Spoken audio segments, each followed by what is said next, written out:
ഇനി ഒന്ന് ഞാൻ പറഞ്ഞുതരാം. ആ ബൈലക്സിൽ സക്കരിയ സ്വലായി ഇത് കേട്ടുകൊണ്ട് കുണ്ടമ്പടി എടുത്ത് നിൽക്കുന്നുണ്ട്. നിങ്ങളാണ് ചെല്ലി. കാരണം എന്താ അറിയോ, അയാളെ പറയിപ്പിച്ചാണ് നിങ്ങള്. അയാൾക്ക് കുറെ വ്യവസ്ഥ എഴുതി പരിചയമുണ്ട്. സക്കരിയ സ്വലായിക്ക് സംവാദം നടത്തി പരിചയമുണ്ട്. ആ സാധുതൊക്കെ കണ്ടുകൊണ്ട് മൂപ്പര ഷുഗർ എത്ര നടന്നോളിപ്പങ്ങള് അയസിന്റെ പിന്നാളക്കാർ ഒരു വാദപ്രതിവാദം എന്നാ പറഞ്ഞത്. അതിന്റെ മാന മനസ്സിലാക്കണോ? പച്ചമലയാളാണത്. വാദപ്രതിവാദം എന്ന് പറഞ്ഞാൽ അങ്ങോട്ടും ഇങ്ങോട്ടും വാദവും പ്രതിവാദവും വേണം.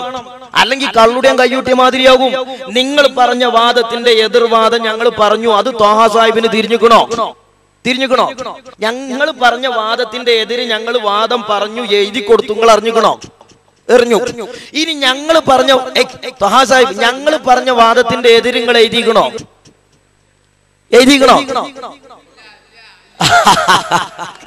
ഇല്ല. എന്താ ചെയ്യാ? അപ്പൊ വാദപ്രതിവാദാകണമെങ്കിൽ അങ്ങോട്ടും ഇങ്ങോട്ടും വാദങ്ങളും പ്രതിവാദങ്ങളും എഴുതണം. അതിൽ അബ്ബാദാരിമിക്കറിയാം. ഉമ്മാന്റെ പല്ല് ഇവിടെ കൊണ്ടുവന്നിട്ട് അറിയാം ഉമ്മാരെയും ബാപ്പാരെയൊക്കെ തൗഹീദ് തച്ചൊളിച്ചങ്ങളൊക്കെ ഈ ജാതിയായത് അല്ലെങ്കിൽ മുജാഹിദാവോ? പിന്നെ തൗഹീദ് പൊളിച്ചങ്ങൾക്ക് ഉമ്മാന്റെ പല്ല്. അപ്പൊ അവിടെ നിൽക്കട്ടെ. അപ്പൊ ഞങ്ങൾക്ക് ഓർമ്മപ്പെടുത്താനുള്ളത്, ഈ സംവാദം ഇവിടെ നടക്കാൻ ഒരു പ്രശ്നമല്ല. ഞങ്ങളെ വാദവും നിങ്ങളെ വാദത്തിനെതിരെയുള്ള ഞങ്ങളുടെ പ്രതിവാദവും ഞങ്ങളെ മധ്യസ്ഥന്റെ കയ്യിൽ ഏൽപ്പിച്ചു.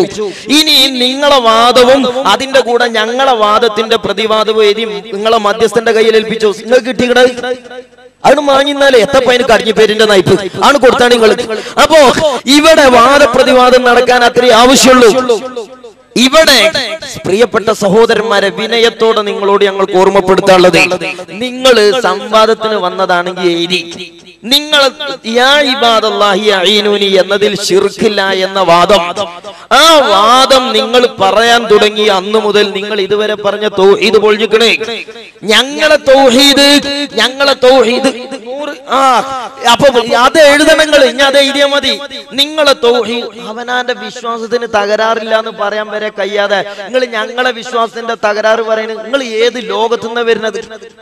കൂതരവട്ടത്തെ നമ്പൂരിങ്ങളെ ചികിത്സക്ക് എടുക്കൂല. നിങ്ങൾ മനസ്സിലാക്കണം. ഈ ജാതി വാദപ്രതിവാദത്തിന് വന്നാൽ അപ്പോ വാദപ്രതിവാദമാകുകയാണെങ്കിൽ എന്തുവാണെന്ന് അറിയുമ്പോൾ ഞങ്ങളെ വാദത്തിന്റെ പ്രതിവാദങ്ങൾ എഴുതി തന്ന വിഷയം തീർന്നു.